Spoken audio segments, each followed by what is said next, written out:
مدینہ شریف میں حاضری دینے کے حوالے سے نا ایک شخص نے تحقیق کی اور اس کی ریسرچ آئی تو اس نے کہا کہ میں سوچتا تھا لوگ سب سے زیادہ کہاں روتے ہیں، تو لوگ سب سے زیادہ مدینہ شریف جا کے روتے ہیں، بڑا روتے ہیں۔ بڑی امید ہے سرکار قدموں میں بلائیں گے، کرم کی جب نظر ہوگی مدینے ہم بھی جائیں گے، اور اگر جانا مدینے میں ہوا ہم غم کے ماروں کا تو مکینے گنبد خضرا کو حال دل سنائے۔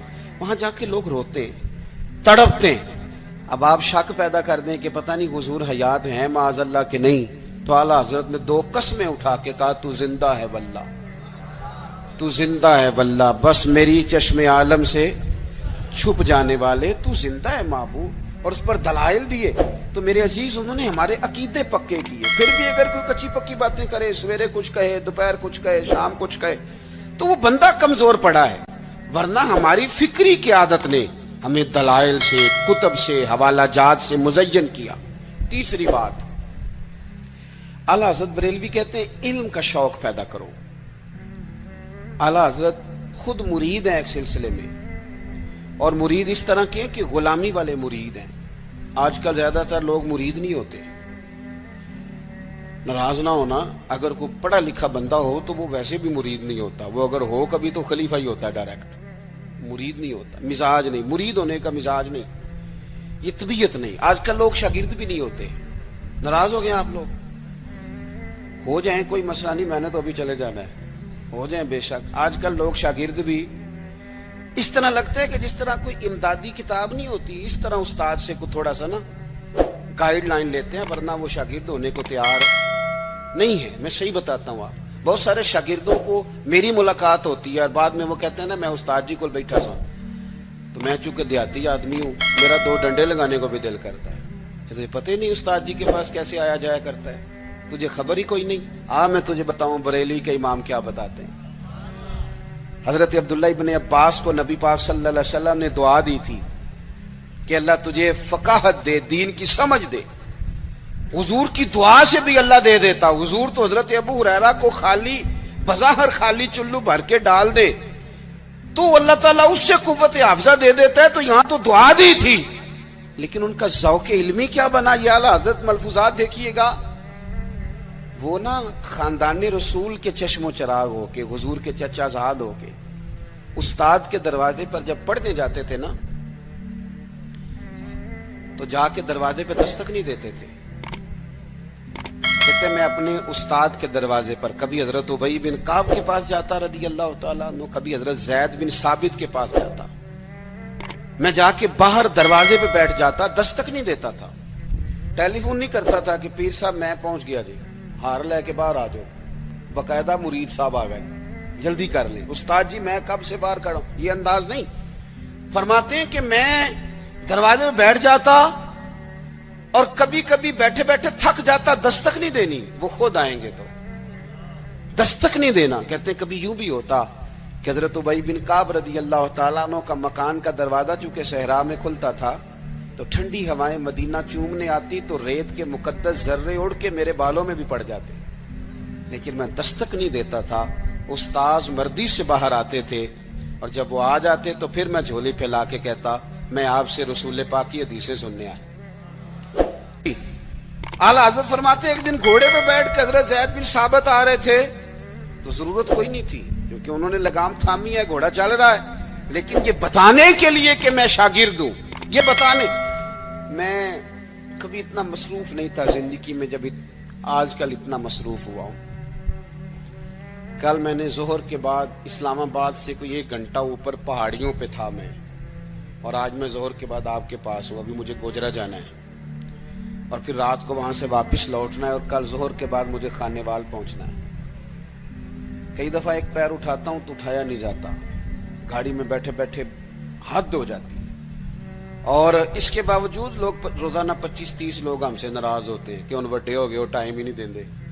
اس کے باوجود یہ حال، کبھی کبھی کچھ چیزیں مزہ دیتی ہیں۔ میں نے ایک وعدہ کیا ہوا تھا، لاہور میں کسی سے میں نے جانا تھا تو میرے استاد صاحب کا فون آ گیا، فرمان لگے کتنے میں،